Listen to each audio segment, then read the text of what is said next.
গত 24শে জুলাই ছিল আমার বাবার জন্মদিন।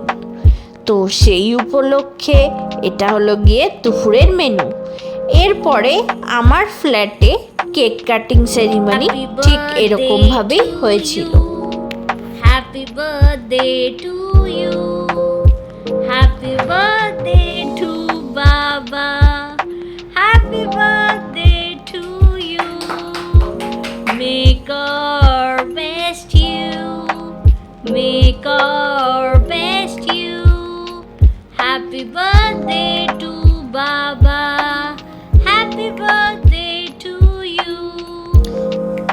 কেক কাটিংয়ের পরে আমি প্রথম আমার বাবাকে খাইয়ে দিই, আর বাবাও আমাকে খাইয়ে দেয়।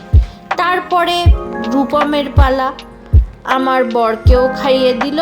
এবার আমার মায়ের পালা, মাকেও খাইয়ে দিল, মাও এবার বাবাকে খাইয়ে দিল।